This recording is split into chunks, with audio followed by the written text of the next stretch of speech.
السلام علیکم ورحمۃ اللہ.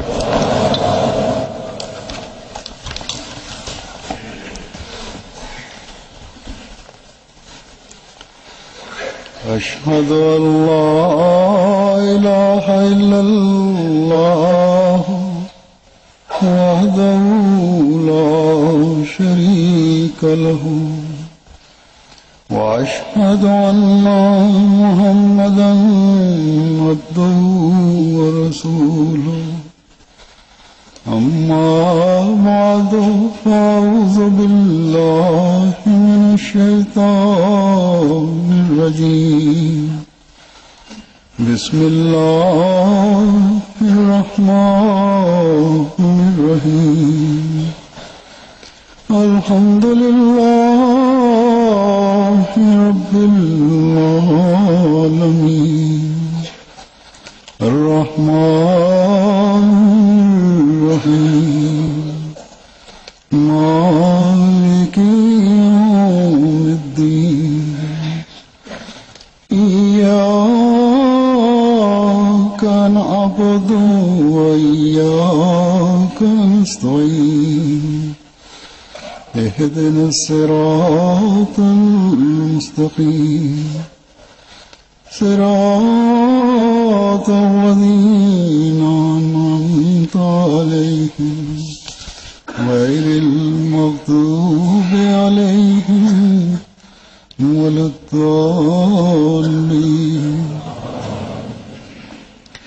فلما بلغ معه السعي قال يا بني إني أرى في المنام أني أذبحك فانظر ماذا ترى. قال يا أبت افعل ما تؤمر ستجدني إن شاء الله من الصابرين. فلما أسلما وتله للجبين وناديناه يا إبراهيم قد صدقت الرؤيا إنا كذلك نجزي المحسنين. إن هذا لهو البلاء المبين وفديناه بذبح عظيم وتركنا عليه في الآخرين. ان آیات کا یہ ترجمہ ہے کہ پس جب وہ اس کے ساتھ دوڑنے پھرنے کی عمر کو پہنچا اس نے کہا اے میرے پیارے بیٹے یقیناً میں سوتے میں دیکھا کرتا ہوں میں تجھے ذبح کر رہا ہوں بس غور کر تیری کیا رائے ہے. اس نے کہا اے میرے باپ وہی کر جو تجھے حکم دیا جاتا ہے یقیناً اگر اللہ چاہے گا تو مجھے تو صبر کرنے والوں میں سے پائے گا. بس جب وہ دونوں رضامند ہو گئے اور اس نے اسے پیشانی کے بل لٹا دیا تب ہم نے اسے پکارا کہ اے ابراہیم یقیناً تو اپنی رویا پوری کر چکا ہے. یقیناً اسی طرح ہم نیکی کرنے والوں کو جزا دیا کرتے ہیں.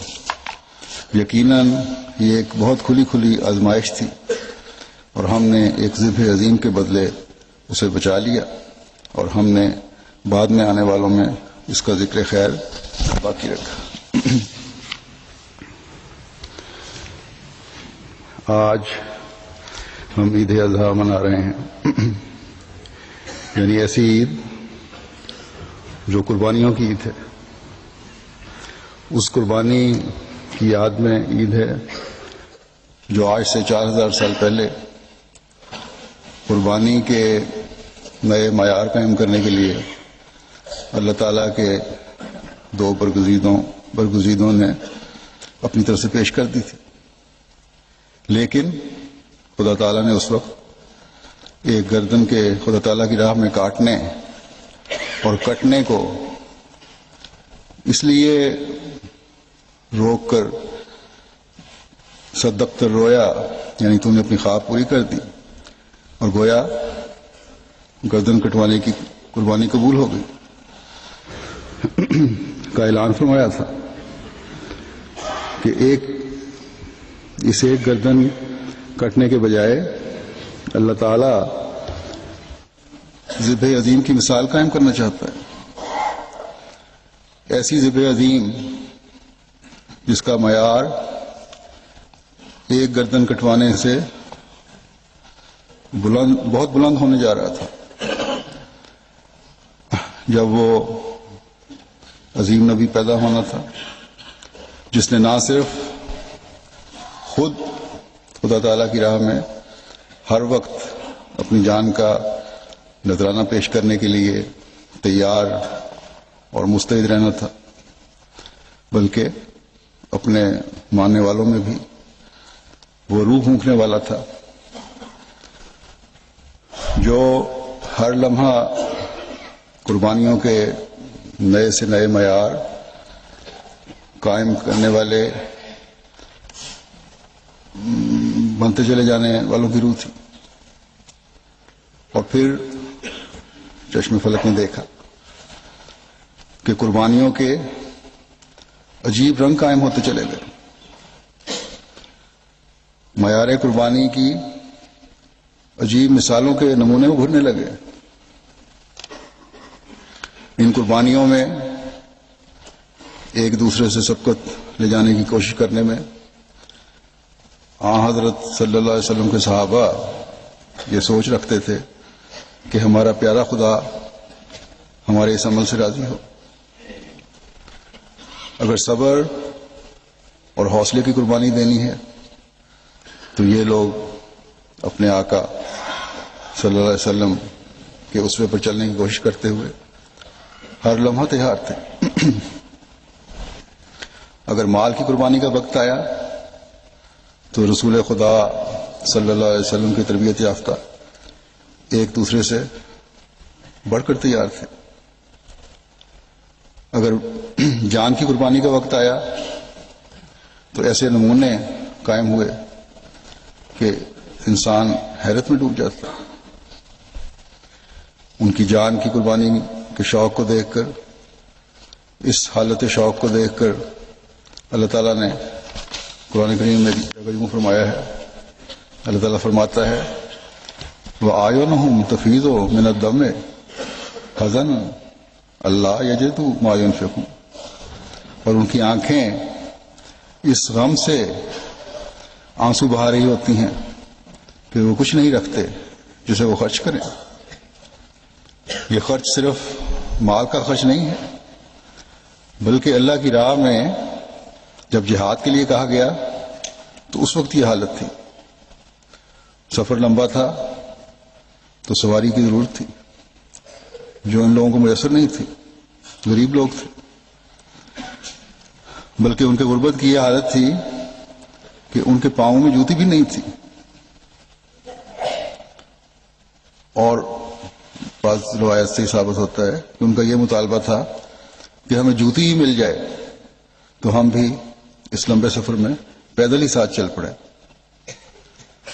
سفر میں شامل ہو جائیں۔ ہمیں سواری کے لیے گھوڑا نہیں چاہیے، ہمیں اونٹ نہیں چاہیے، ہم تو صرف اتنا مطالبہ کرتے ہیں کہ جوتی ہی مل جائے تو ہم سفر میں ساتھ شامل ہو جائیں۔ لیکن اس ابتدائی زمانے میں اتنی بھی توفیق نہیں تھی کہ تمام صحابہ کو، ایسے غریب صحابہ کو جوتیاں ہی میسر کر دی جاتی جو اپنی جانیں قربان کرنے کے لیے بے چین تھے۔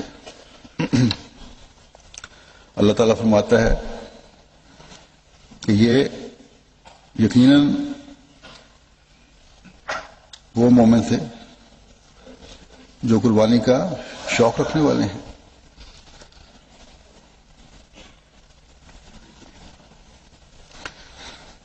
جب ان کو یہ انکار ہوا کہ جماعتی طور پر ہم تمہارے لیے نہ ہی جوتیاں میسر کر سکتے ہیں، نہ کسی قسم کی سواری کا تو سوال ہی نہیں پیدا ہوتا، میسر نہیں ہو سکتی، خود اگر انتظام کر سکتے ہو تو کر لو، اس پر ان کی آنکھوں سے آنسو جاری ہو گئے کہ کاش ہم اس قابل ہوتے تو ہم بھی یہ ثابت کرتے کہ ہم بھی کسی قسم کی قربانی سے ڈرنے والے نہیں.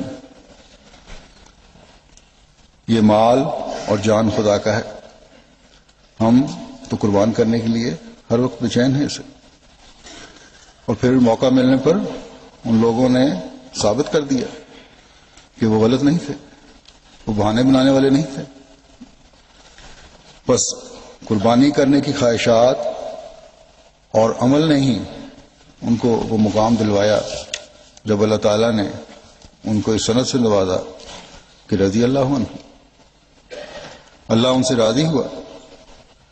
بس جب حضرت ابراہیم اور حضرت اسماعیل علیہ السلام نے صدقت الرؤیا کے الفاظ میں اللہ تعالیٰ کی خوشنودی حاصل کی تو ان کی نسل میں سے پیدا ہونے والے عظیم نبی نے ذبح عظیم کا وہ عظیم اسوہ قائم فرمایا، اور اسوہ قائم فرما کر اپنے ماننے والوں کی قربانیوں کے بھی وہ معیار قائم فرما دیے کہ جس نے انہیں رضی اللہ عنہم کا اعزاز خدا تعالیٰ کی طرف سے بخشوا دیا. بس یہ عشق و وفا کے کھیت ہیں جو قربانیوں کے معیار قائم کرتے ہوئے پنپتے چلے گئے.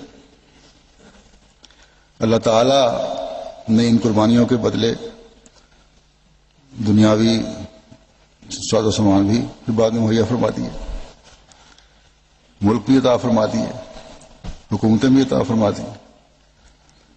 آج اگر ہم دیکھیں تو بے شک بعض مسلمان حکومتوں کے پاس دنیاوی دولت تو ہے، لیکن خدا تعالیٰ کی رضا کا وہ مقام نظر نہیں آتا جس سے خدا کی قربت کا پتہ چلے. پھر دولت ہوتے ہوئے بھی غیر مسلم حکومتوں کے اشارے پر چلتے ہیں. وہ مسلمان جنہوں نے اپنی قربانیوں کے پھل کھاتے ہوئے دنیا کو خدا تعالیٰ کی عبادت کرنے والا بنا دیا تھا، جنہوں نے محمد رسول اللہ صلی اللہ علیہ وسلم کا جھنڈا یورپ تک میں لہرایا، جب قربانی کے معیار کو بھول گئے تو بعض ملکوں سے بھی ہاتھ دھونے پڑے.